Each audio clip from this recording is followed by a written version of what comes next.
Yep, they should be up there now. They should be in the chapter 1 module under lecture slides. Okay, thank you. If it's not there, just refresh and it should show up. Okay, thank you so much. Okay, so this lecture tonight is going to cover some of the basic concepts of geology, just kind of giving you a broad overview of what this course will kind of dive into. And it will focus a little bit more on certain topics and a little bit less heavily on some. But we'll discuss these all at greater length throughout this term. So if there's anything that you're like, oh my god, we went over it so quickly, we will discuss it more throughout this term. First off, we start with just a definition of geology itself. So geology is the study of the Earth system and all of the physical processes that operate within that system, right? In geology, there are two branches that we study. Physical geology, which studies the processes that operate right now, and then historical geology, which looks to understand Earth's history through time. How it's changed through time, what it was like at the beginning, how these processes have shaped the planet, all of that would be part of historical geology. So in this course, we're going to focus on both. We're going to do a lot of physical geology, and then we're going to do a little bit of historical geology. I personally find historical geology to be very interesting because it's really cool to me to be able to kind of look into the past and piece together information just using data that we've collected over hundreds of years. The two images that we see on this screen right now, we have an example on the left-hand side of what we would call a surface process. So this is erosion at work. It's just the Grand Canyon being eroded as the Colorado River moves rapidly through. Surface processes are going to be ones that impact the outer layer of the Earth's surface, and they're typically driven from energy from the sun. So there's going to be processes in 4 different spheres on Earth: the hydrosphere, biosphere, atmosphere, and geosphere. Surface processes, those within the biosphere, the hydrosphere, and the atmosphere, are all going to be driven either directly or indirectly from energy from the sun. That's their energy source. And then the geosphere processes are driven through internal heat that we have left over from when our planet first formed. And that internal heat provides fuel for some different processes that operate below the Earth's surface. And they can have manifestations that impact the surface, but they're starting somewhere inside the Earth. So we look at both of those when we study physical geology. We look at surface processes and internal processes. Okay? Any questions on that? Beautiful. If I go too fast from the slides, you obviously have access to them, so you can look at them at your leisure. Okay.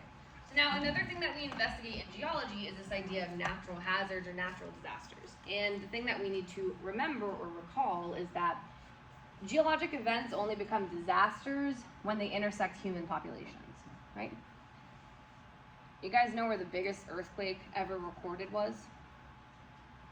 Any guesses? Yeah. Biggest earthquake? Right there. Biggest earthquake in the U.S. is what I actually mean. Biggest earthquake in the United States. I'm believing it's in San Francisco. San Francisco? Mm-hmm. You know when? Sometime in the 1800s, I believe. Probably thinking of the 1906 San Francisco earthquake. Same thing. I was thinking like, I don't know if it happened. Like, was it in the 80s or 90s or something? We had earthquakes all the time. So we had a pretty big earthquake in 1989 called the Loma Prieta earthquake. It was like during the World Series that it happened. That was a decent sized one, not the biggest. Any other thoughts? Yeah? Well, I think it's going to be somewhere remote because it's the biggest earthquake, but not the biggest disaster. So you're using your context clues, right? So 1906 San Francisco, that was a very famous earthquake, historically a famous earthquake, had a horrible fire, devastating event. Not the biggest. The United States' biggest earthquake occurred in 1964. You know where? In Alaska? In Anchorage, Alaska. Do you know how many people live in Alaska? Not a lot. Do you know how many people lived in Alaska in 1964? Not a lot.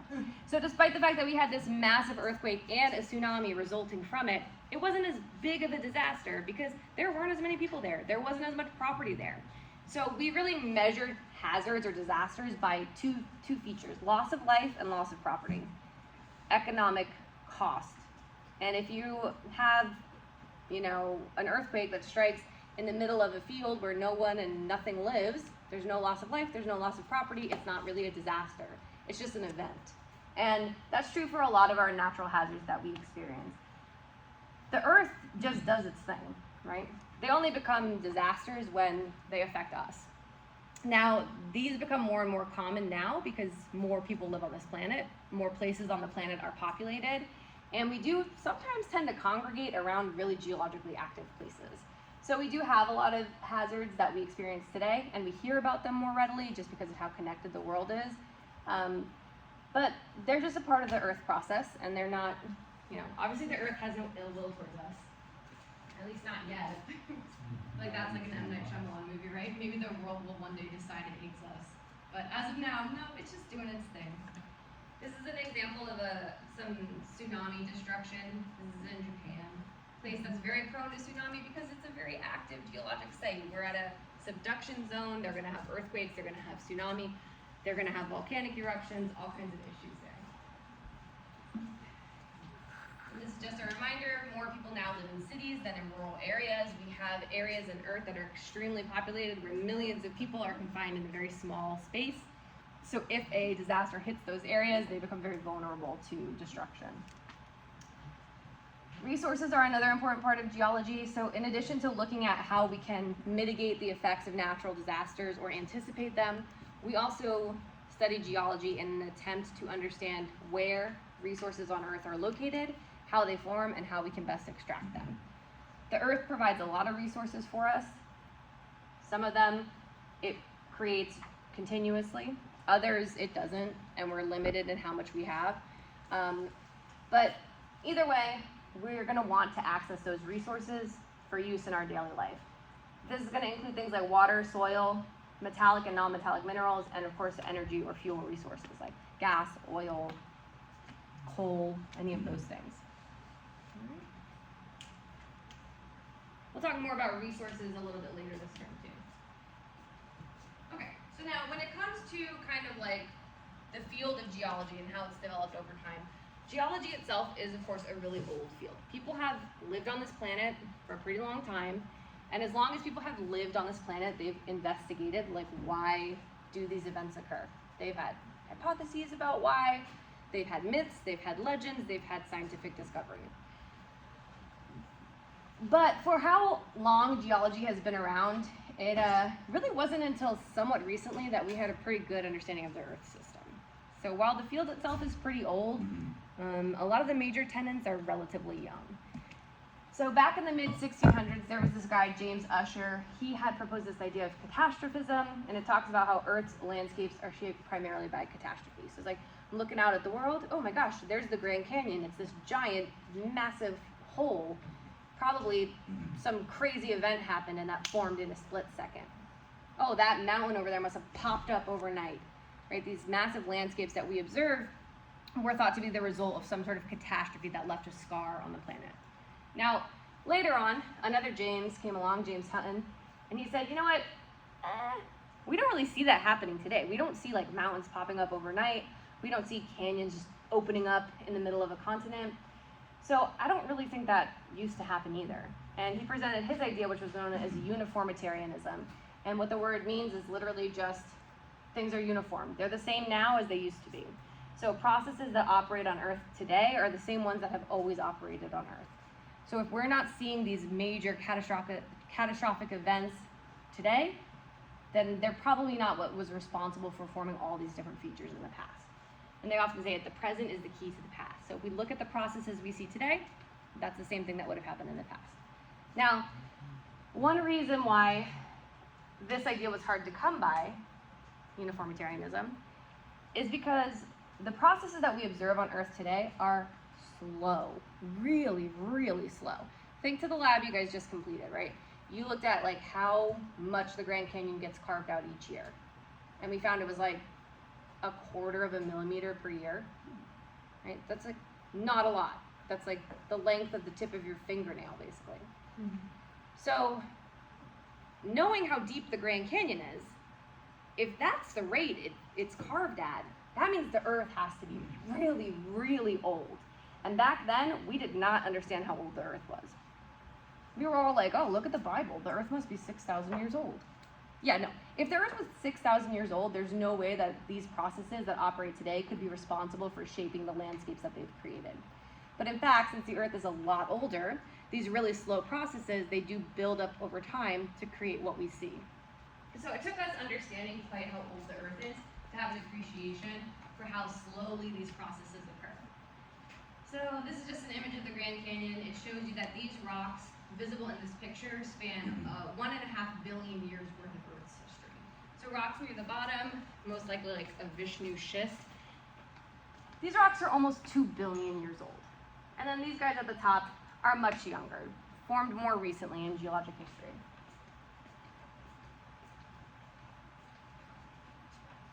All right, so when we think about geology today, we know that uniformitarianism is accurate. Some geologic processes are not directly observable, but we have well-established evidence to suggest that they occur. So while we can't watch them in person, because either they're too slow or they're too deep into the earth that we can't see them, we have enough evidence that lets us know they happen. Earth processes vary in intensity, but still take a very long time to create or destroy major landscape features, right? And like I said, we had to appreciate quite how old the Earth was to understand that this is possible to be true. So I think I mentioned it the other day, but Earth's age is 4.6 billion years. That's our estimated age for Earth. 4.6 billion, that's equivalent to 4,600 million. I once heard that human beings, we are not really able to visualize or like appreciate numbers greater than 100,000. Once we get past 100,000, that number is just so abstract in our brain that we really can't comprehend what it looks like. So trying to imagine 4.6 billion years is really hard. We call this deep time. And to think like a geologist, you have to be able to appreciate deep time. And when you do, you're likely going to feel kind of bummed out if you're anything like me. Because you will realize that not only is your life incredibly insignificant in the grand scheme of the Earth's history, the entire existence of human beings is completely insignificant in the grand history of in the long history of Earth.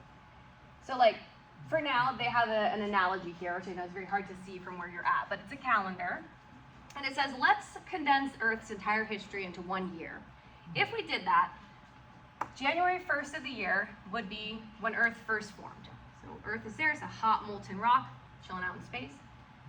It takes until the 12th of February for the oldest rocks that we have to form. And in late March of that same year, we get our earliest evidence for life. We start to see some bacteria in the rock record. And then it's not until mid-November that we start the current geologic era, not even the era, the geologic eon we're in, known as the Phanerozoic eon. That stands for visible life, that's what that term means. And this is when we start to see animals that have hard parts. So pretty much any fossil you've ever seen is an animal from the Phanerozoic. The oldest fossil you've ever seen is from the Phanerozoic eon. And that only started mid-November of the year of the Earth's history. In late November, plants and animals finally started to move out of that primordial ooze and onto land. In December, we're going to break it down because there's a lot happening in December.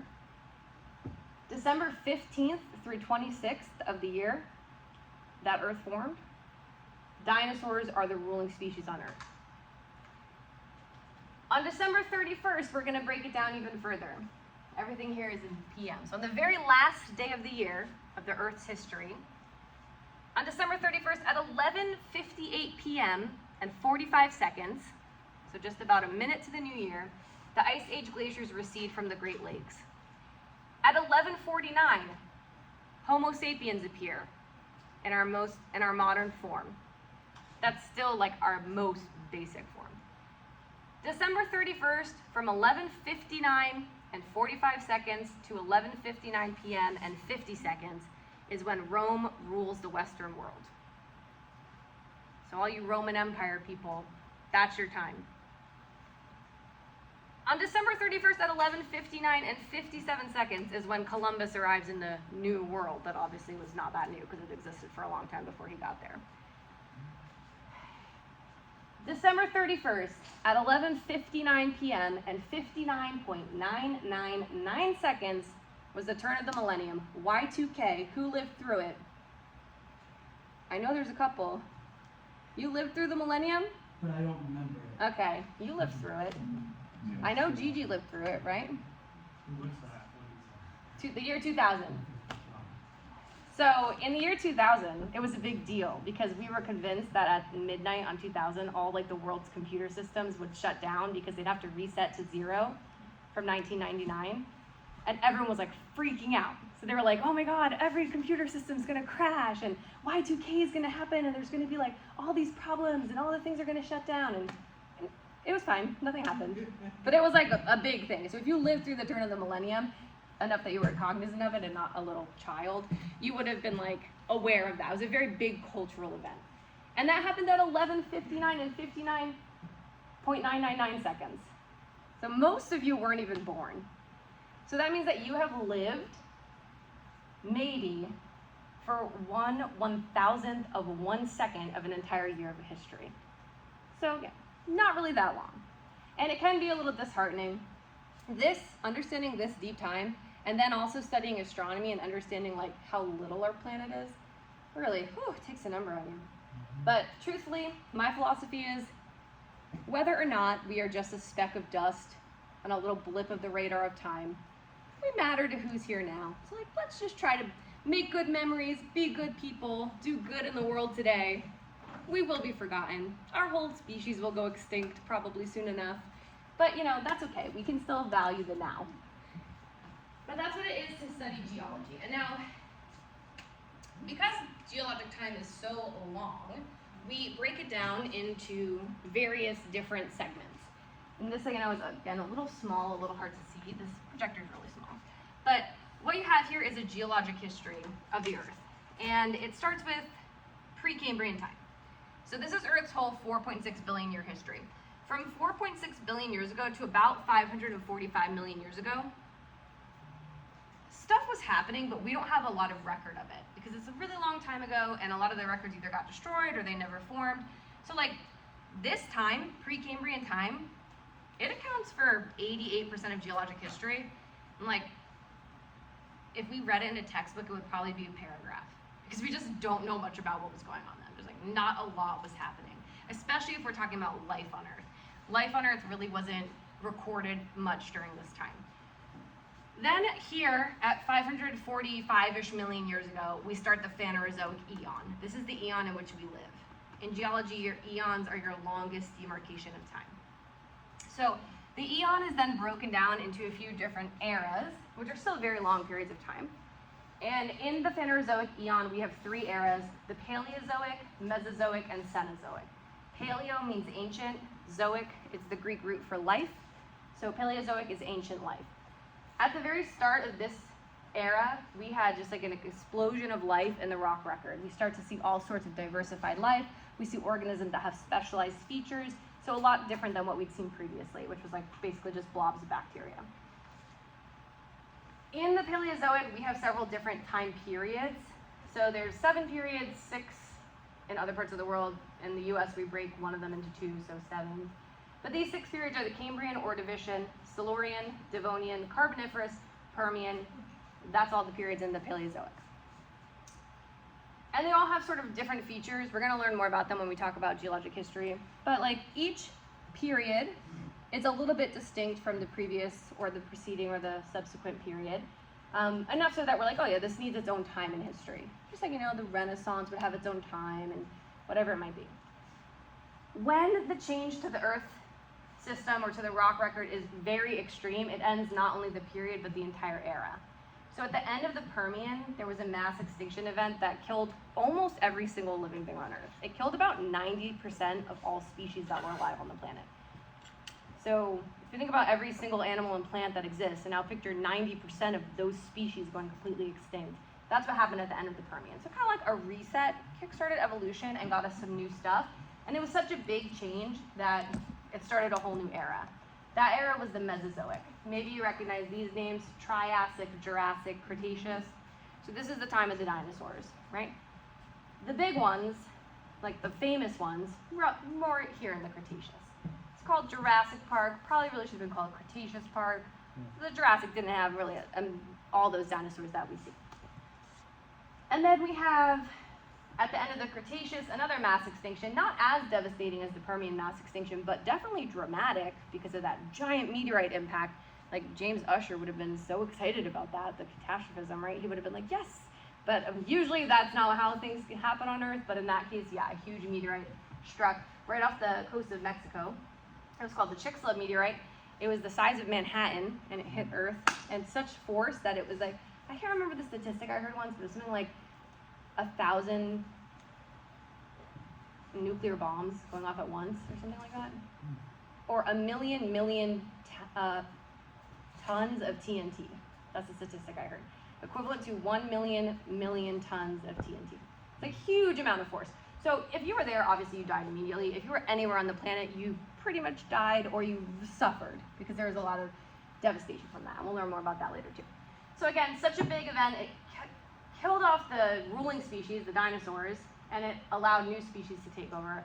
And in the Cenozoic, the mammals are the ruling species. So if we look at the biggest animals on Earth today, the very biggest is the blue whale, mammal.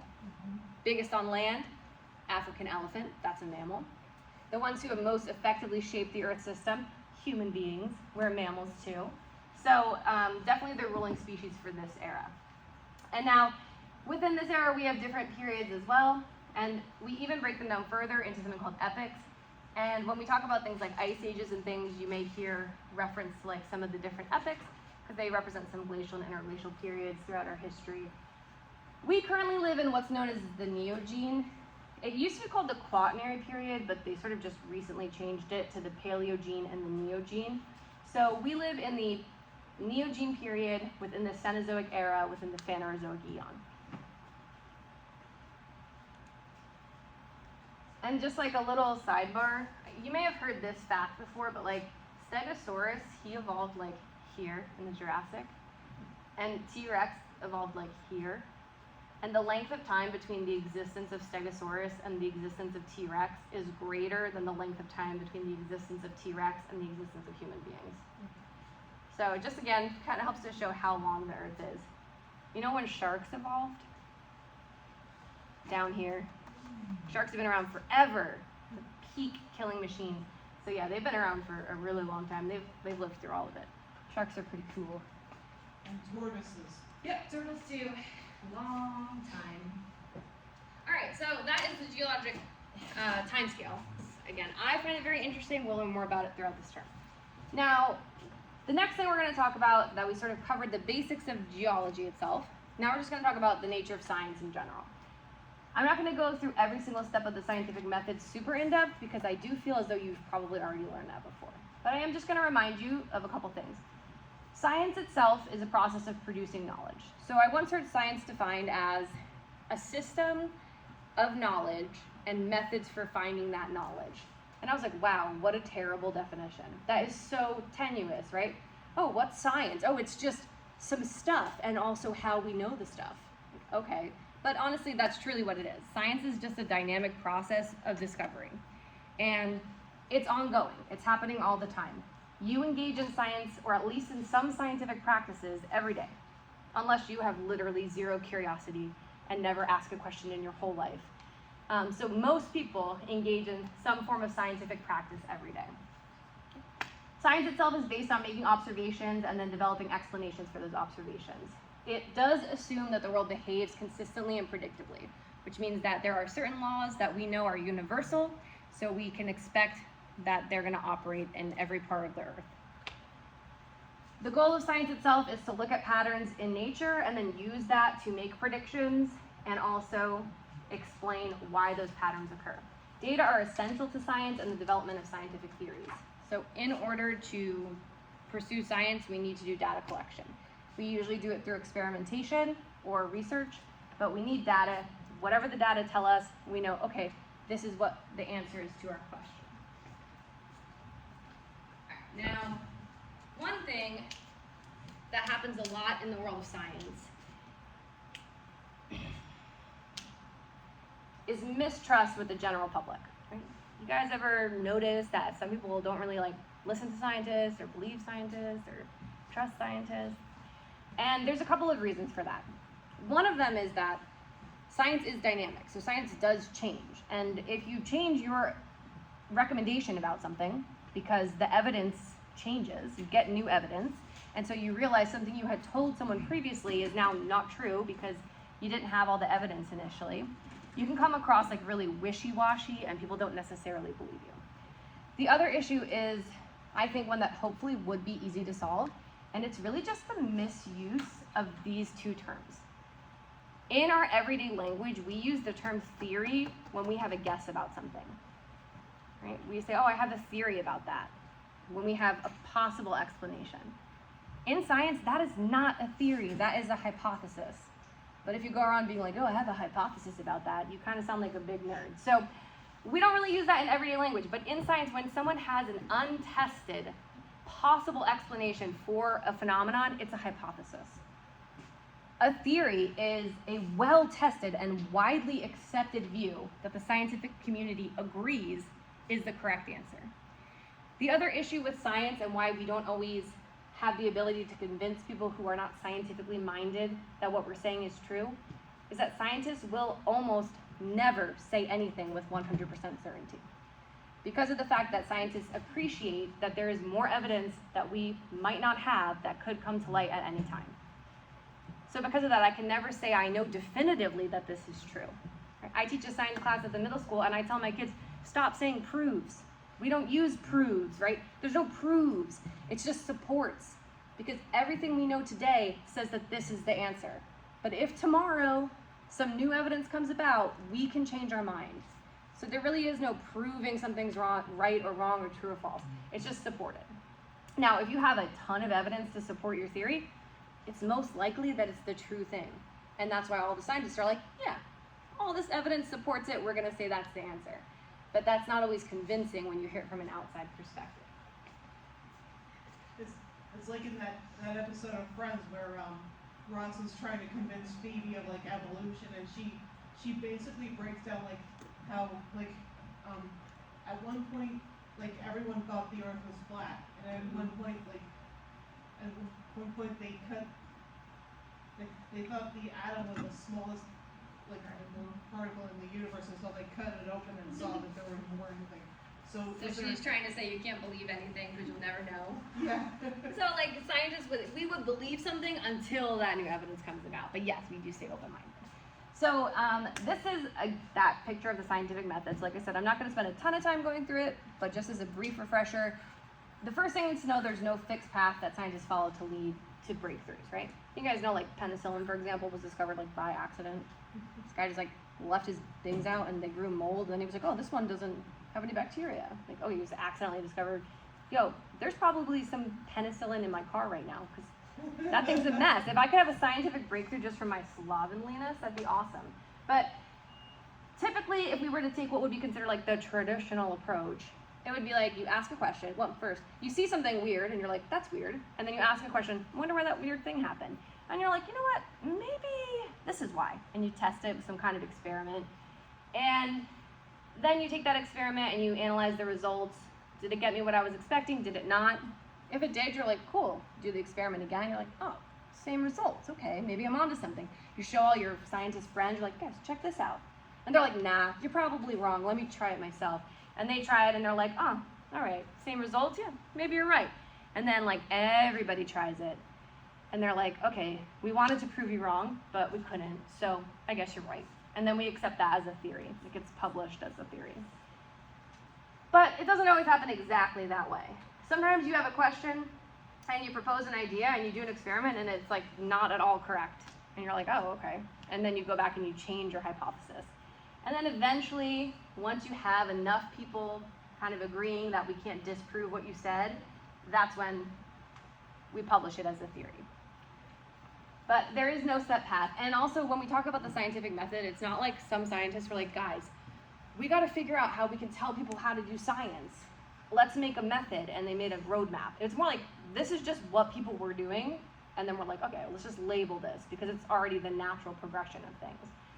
If you have ever solved a problem, you've probably engaged in the scientific method. If you've ever did troubleshooting for anything, you did the scientific method, right? Except maybe not this whole showing other scientists part, but the rest you did. The example I always like to use, like sometimes my phone doesn't charge for some reason, right? I have my phone, I have my charger, I go plug it into the wall. It's not charging. Okay. What's my next step, do you think? Check the charger. How?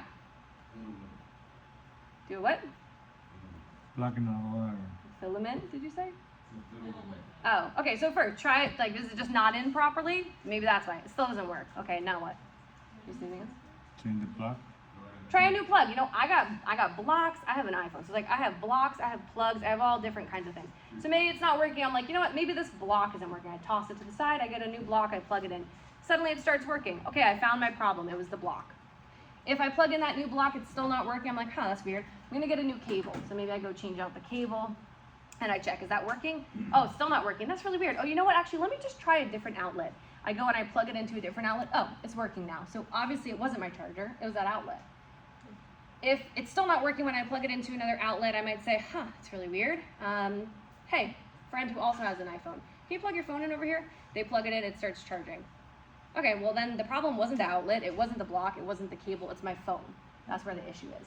Right, that's a scientific method. I noticed something, I wondered about why, I tested it out, and then I got a conclusion. So we do it all the time. We don't usually publish our results, probably. Although with iPhones, it's like usually the result of planned obsolescence. Yeah. And all that other My stuff. iPhone, I don't know. I feel like it's listening to me right now, so I don't want to say, but I might be converting soon to something else. We'll see. We'll see. All right, so now that we have this kind of broad understanding, oh, actually, there's one more thing I want to tell you that I don't think it's on these slides. Yeah. So the other thing that I wanted to tell you, when we talked about hypothesis versus theory, sometimes people have this misconception in their head that a scientific theory is something like we think is true, and that a scientific law is something that we know is true. If you think that, you're wrong. So just like, get that right out of your brain immediately. Scientific theories never become scientific law. These are two distinct things.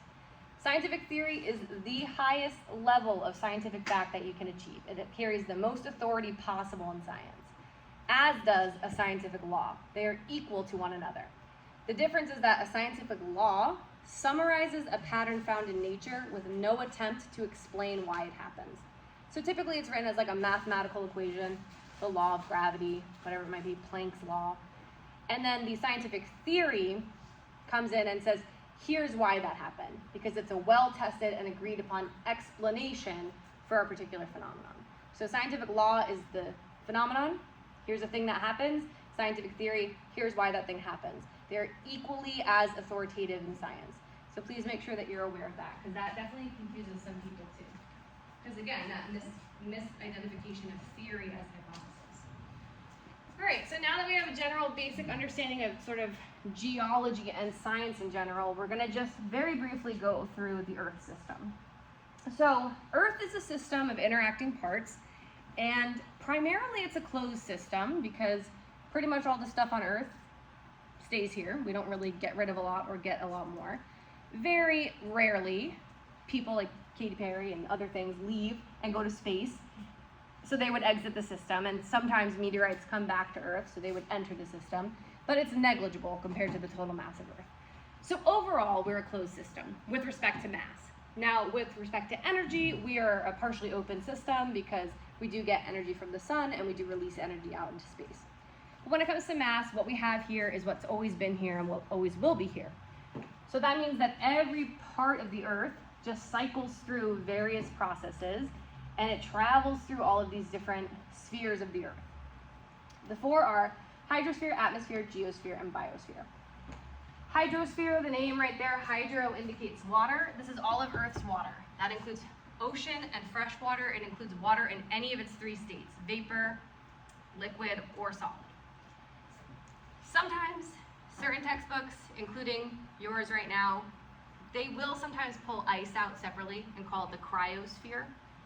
But truthfully, it is part of the hydrosphere. But we sometimes talk about it as its own thing because ice has some pretty significant impacts on the Earth system. So we sometimes consider it on its own. But either way, it's still part of water. The atmosphere is the gaseous envelope that surrounds Earth. It's tenuous, it's very thin, but it's really important. And then the geosphere is the solid Earth and all of the components of the solid Earth. So mountains and all of these things. And the biosphere is all life on Earth. It says plant and animal, it also includes bacteria and fungus too. So all of the different life on Earth is part of the biosphere. Earlier we mentioned soil as a resource that Earth provides. Soil is an interesting component because it's actually what we call an interface between all four spheres. Because the definition for soil, I don't know if you know it, but soil is decayed organic material, weathered rock material, air, and water. That's the definition of soil. That's how you make soil. You get some dead stuff and you get some broken down rocks and you mix them up with some water and some air. And that's soil. So it's an interface between all four spheres. And if you have healthy soil on your planet, it would indicate a relatively healthy system. It's operating pretty well. Now, changes to any one of these spheres is going to impact all of the others. The first sphere that we're looking at here is the hydrosphere. This graphic here is showing us a distribution of Earth's water. We'll learn more about it later this term because we'll talk about surface water and groundwater later. But we know that the Earth is a water planet. However, most water on Earth is not accessible to humans for the purposes we usually use water for. Because about 97.5% of Earth's water is salt water. So this represents the total water on Earth, this column, and all of this is salty. So if this were a water bottle, you could drink this much before you get to the salty water. So that means that 2.5% of Earth's water is fresh water. The vast majority of that is confined to glaciers and surface ice and sea ice. So about 70% of it is confined to ice. And then about 20-ish% is groundwater, which we can access and we do access, but we tend to mismanage pretty poorly. So we'll talk more about that later. And then this little sliver, so 0.03%, or 0.03% is the total fresh liquid water that we have on Earth.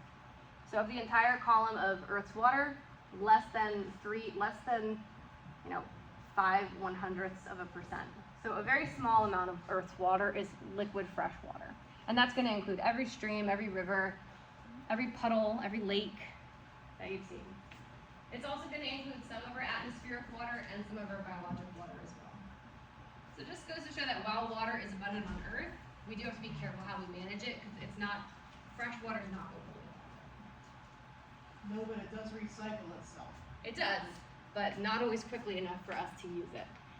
All right, so now we have the atmosphere. The atmosphere is a really tenuous envelope of gases that surrounds Earth. It's really pretty small, and if you were to climb to, say, the top of Mount Everest, we see here, you're going to be above about 70% of the atmosphere. That's why if you've ever climbed any mountains, or even if you've ever just gone to a city that has a higher elevation, you might be like, ooh, I can barely breathe up here. You get a headache, you don't feel well, because humans, we really like oxygen. The oxygen in the atmosphere is concentrated down in the bottom where we live. And the higher you go, the thinner the atmosphere gets very, very quickly. So if you go to this height here, let's say around 14 miles, if you were able to walk 14 miles straight up into the sky, you would be basically out of the atmosphere. It would be so thin up here that it's basically non-existent. You would not be able to breathe. You would definitely suffocate. So it just shows how thin it is. About 50% of Earth's atmosphere is below this line, so within the first 3 miles of the sky. So if you could walk 3 miles straight up, you could definitely walk 3 miles in a day very easily, I would imagine, most of us. And you would be to the point where more than half of the atmosphere is underneath you. So it's all concentrated really close to the Earth's surface, which is good. That's where we spend most of our time. Next system is the biosphere. All the living things on Earth. Here are 2 vibrant ecosystems. This is from 2017. These slides are pretty old. I know that I went to a coral reef in Hawaii in 2004. And it was relatively vibrant. Anytime I have been anywhere tropical since, I have never seen a vibrant coral reef again. I'm pretty convinced coral reefs don't really exist that much on Earth anymore. I'm sure there are some, but I don't think they're what they used to be. coral bleaching has damaged a lot of our coral reefs. And yeah, a lot of them don't have the same sort of diversity that they used to have, the biodiversity that we see here. But traditionally, coral reefs are one of the most biodiverse ecosystems on Earth, along with, of course, tropical rainforests. Biodiverse ecosystems indicate a healthy system. If you can have a lot of different organisms living in an area, it indicates that the system is operating really well. Rainforests today are still intentionally cut down and burned to make way for whatever, farmland. So even though we know these are extremely valuable ecosystems, and we've known that my entire life, I remember in elementary school we had like campaigns, save the rainforest. Yeah, we're still not doing it. It's been 30 years, like get it together, save the rainforest already. But yeah, we're still pretty bad when it comes to deforestation. And we'll talk again later this year about why that's problematic. All right, we also have, here's just a description of, like I said before, Earth as a system itself. It does interact, and it does mean that if you have an issue in one sphere, it's very likely to carry over to other spheres.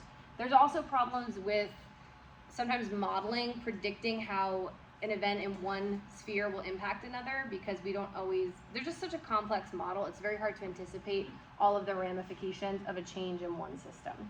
And you've probably heard about ideas like that before. Like, you know, we could eradicate mosquitoes on Earth pretty easily. They've done it pretty effectively through bioengineering. But like, we haven't, because we're like, well, what if it sets off a cascade of events? Okay, sure. Maybe it's worth the risk. I don't know. I hate mosquitoes. Yes. I think we proposed to do that for like New Zealand or something like that. Yeah, they did it in Brazil, is where they did the trial that I'm familiar with. So they definitely can do it, and it within one season, it eliminated 90% of the mosquito population. And it wasn't an issue there, but we haven't done it, because we're just afraid, you know, and you can't anticipate it, you can't always, that whole butterfly effect.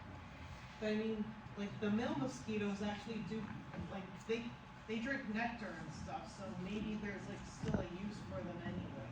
Yeah, possibly. All right, so really quickly what we're gonna go through now, I'm gonna go through this extremely quickly because I'm not gonna test you on this probably, but this is just for your information. So we talked a little bit about the Earth system, we talked a little bit about how we study geology. Now, the beginning of the Earth is what we're gonna look at in these next couple of slides. So the universe itself is much more vast than the solar system. The universe started about 13.8 billion years ago, and it was through this event known as the Big Bang, which, like, very complicated, right? We could simplify it, but truthfully, like, unless you have a very good grasp on astrophysics, it's probably pretty hard to comprehend specifically what happened in the Big Bang. So, like, to boil it down, all of the entire universe was just like concentrated in one tiny little finite point, like literally fits in your hand, a tiny little ball of everything, and then it exploded into everything that we have today in 1 second, right? And it's still expanding, it's still getting bigger and bigger, but all that stuff that was concentrated into one tiny little point just exploded out and created the universe that we have today. Question? I was gonna say, it almost seems like a reverse black hole, where it's like in a black hole where light can't escape because the force is too great, and It this just is like, pops out the other side, and I feel like people a lot smarter than me know more about it. I'm wholly convinced there's probably like 20 people in the world who actually understand astrophysics. And maybe that's me being cocky, but that's what I believe. So that's the Big Bang, and our planet Earth is part of a solar system that formed 4.5 billion years ago. And the theory that explains the formation of our solar system is called the nebular theory. So the Big Bang was formation of the universe. Nebular theory is formation of our solar system. And basically what this theory says is that there used to be this big old cloud in the universe of gas, and something happened that caused this cloud to collapse in on itself. And when it collapsed in on itself, it started spinning faster and faster. It got really hot in the middle, things got chaotic. It got so hot that this process called nuclear fusion started. And that was the birth of our sun. So our sun was born. And once that happened and a little bit of that energy got expended, things mellowed out, and all that stuff that was rotating still kept rotating around the sun, but now it wasn't quite as hot, so it could solidify back into solids and gases that we have in the solar system today. The solids clumped up together near the center of the solar system. The gases, they were further out where it was cold enough for them to actually condense. And then it formed all the stuff that we have in the solar system now. So the 8 planets, all the asteroids, everything. It's still rotating around the sun or revolving around the sun in that same orientation that it's always been moving. And it's just a little bit more organized now, so it's not all smashing into each other every 2 seconds. So this is what it is. This is the nebular theory. A big old beautiful cloud of dust and gas called the solar nebula, probably from the death of a previous star. So some other stars died, and then its corpse was here floating in space as a big cloud. And then something happened, probably again another star somewhere else died, and that explosion made a shock wave that allowed this cloud to collapse in on itself. Because prior to the collapse, there would have been 2 forces acting here. Gravity trying to pull these objects in, and then pressure pushing them out. Once gravity overtook pressure, it would compound because the gravity would pull the particles closer together, which would increase their gravity, which would pull them closer together, creating a positive feedback loop.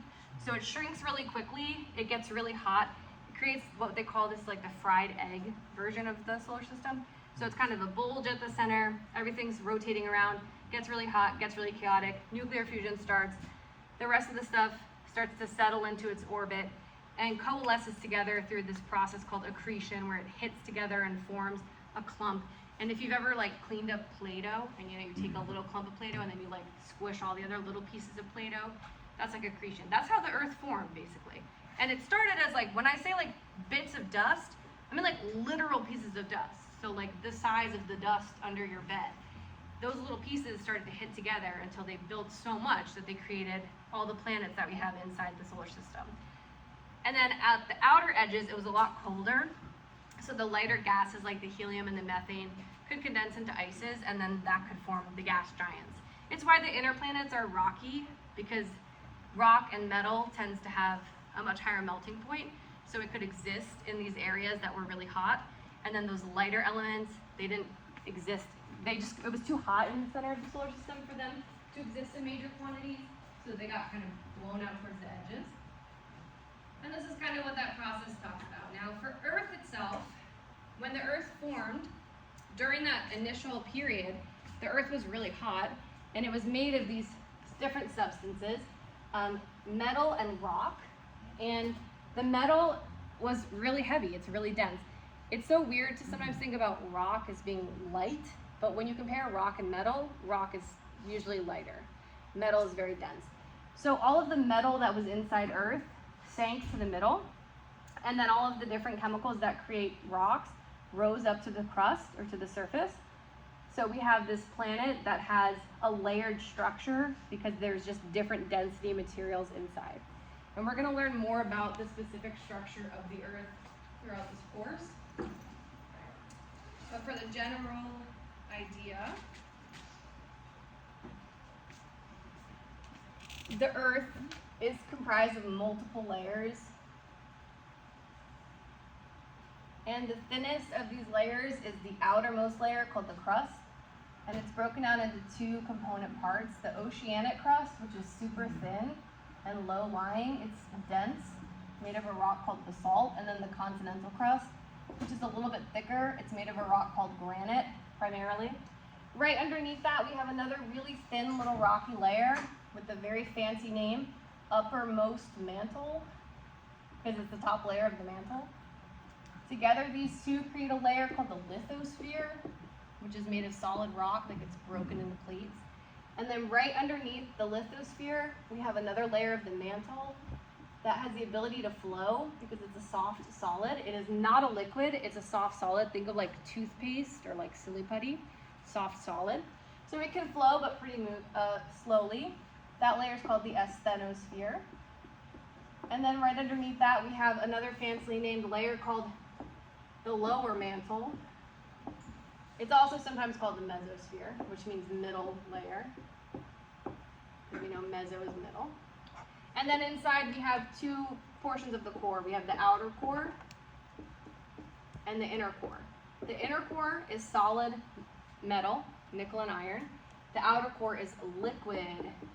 It is the only layer of Earth that is liquid. You might be saying to yourself, well, why is the inner core solid if the outer core is liquid? Doesn't the Earth get hotter the deeper down you go? If it's hot enough to melt the metal, why isn't it hot enough to melt it here? And the answer is, it is hot enough to melt it if it were under normal pressure conditions.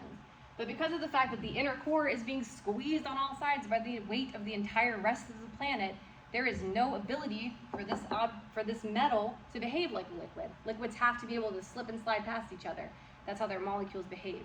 So when you're squeezing them real, real tight, then they don't have that ability. So they're solid for that reason. Yes? What area are the tectonic plates in? This one right here. That one? Yep, that's what they're made of. The tectonic plates are in the lithosphere, so they're comprised of mantle and crust. And it can either be oceanic or continental crust. So you can have oceanic plates or continental plates. And then right underneath, this bad boy, the asthenosphere, that movement within him, that's what pulls those plates along. Okay, that's what I'm wondering. Yep. And then all together, these three make up the mantle. And these two make up the core. And those two at the top make up the crust. We're going to learn a lot more about that in the next lecture when we talk about tectonics specifically. But they do mention a little bit here. Okay, so crust is Earth's thin, rocky outer skin. It's two kinds, oceanic and continental. The mantle is a lot thicker. It's mostly made of this other kind of mineral called peridotite. Most of the Earth's rocks are made of silicate minerals. We're going to learn more about that too. And then the core is just iron and nickel. Super dense. If you have any like cast iron at your home, like cast iron pans, you can imagine how heavy the core is. It's very dense. All right, these are some of those different layers I just mentioned. The lithosphere is the rigid outermost layer. The asthenosphere is the soft, weaker layer below. They talk a little bit about the transition zone here as well. They have the lower mantle, or the mesosphere, and then the outer and inner core. Here's what it looks like. As good of art as mine, but whatever. So, yeah. They say if you want to get an idea of how thin the Earth's crust is, think of like the shell of a hard-boiled egg in relation to the egg. The shell is approximately the same relative thickness as the crust. So it's really not very thick at all. It's very, very small. It's only about 7 to maybe, at its thickest parts, maybe 50 to 70 kilometers. So it's really not thick. It's just this tiny little outer layer.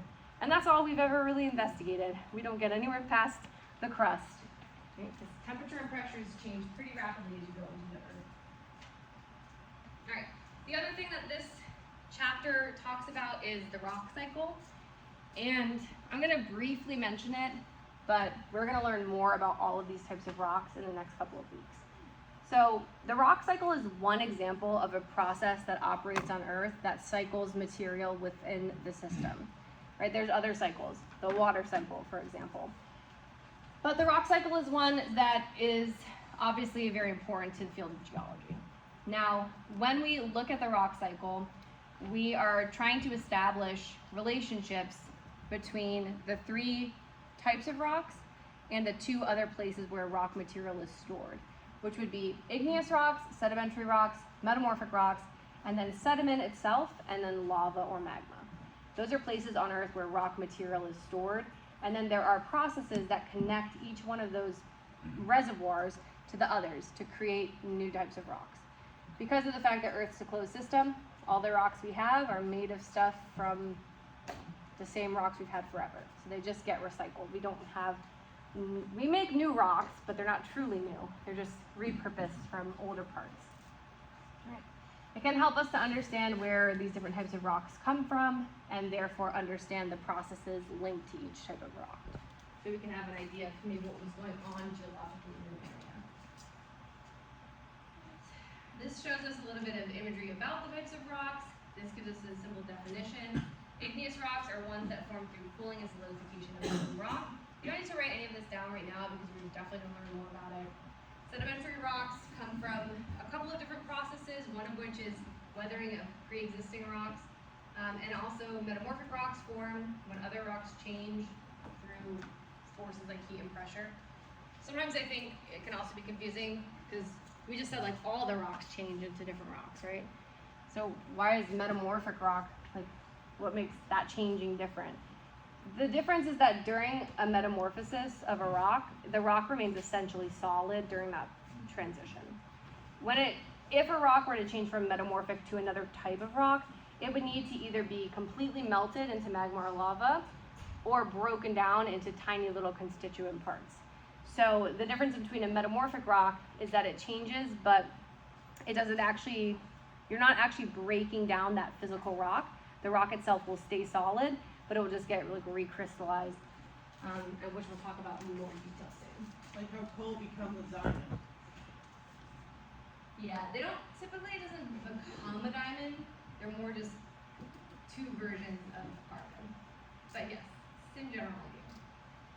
Alright, and the last part of this talks a little bit about the face of the earth itself. So, you live on Earth, hopefully you have an understanding of what the Earth's surface looks like. There are continents and ocean basins on Earth. Ocean basins are the oceans, right? Just not including the water. So if we took all the water away, it would be the place that the ocean rests. The elevation difference between the continent and the oceans are the thicknesses of the crust. So oceanic crust, it's just very thin and it's dense, so it lies lower on the Earth than continental crust. Since continental crust is thicker, when the Earth gets filled up with water, the higher ground doesn't go underwater, so it stays as not part of the ocean, it stays as the continent. Oceanic basins, on average, their depth is about 3.8 kilometers below sea level.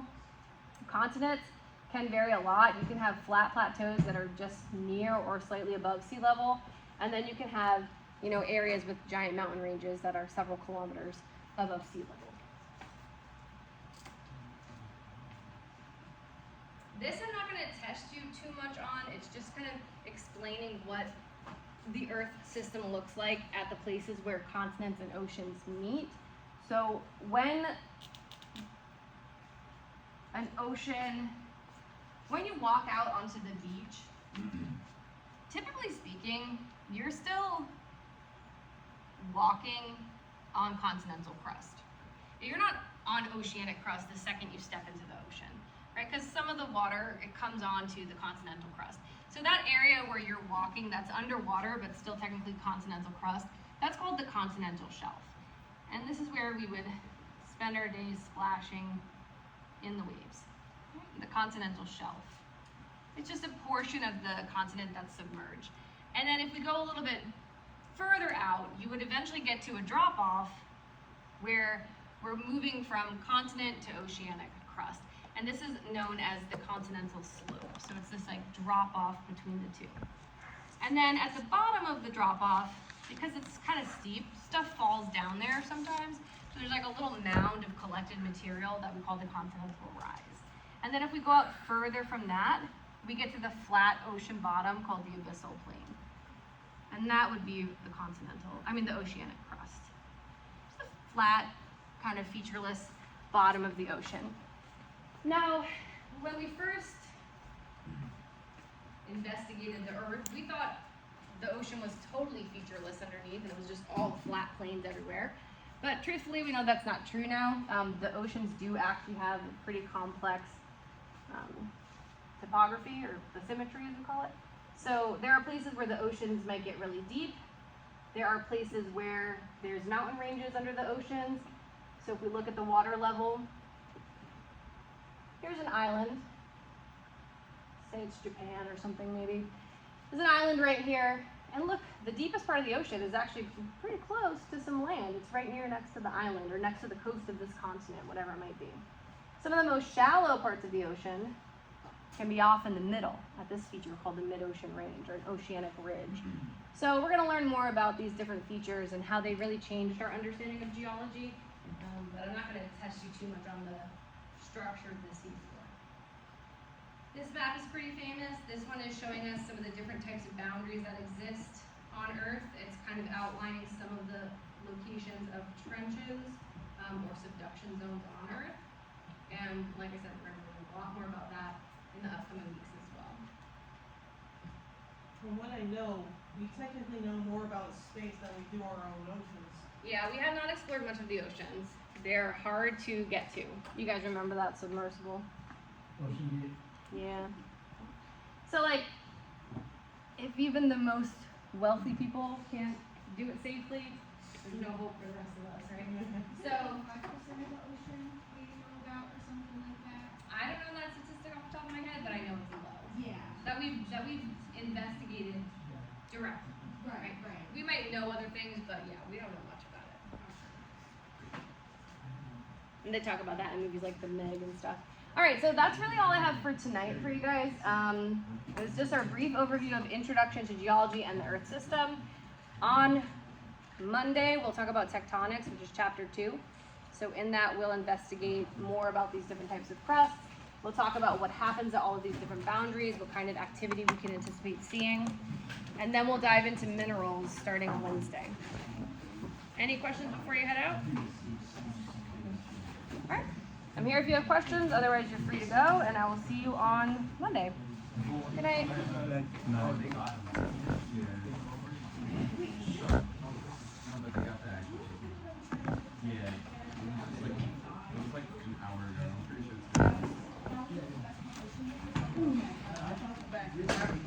Yes. I just turn off my video.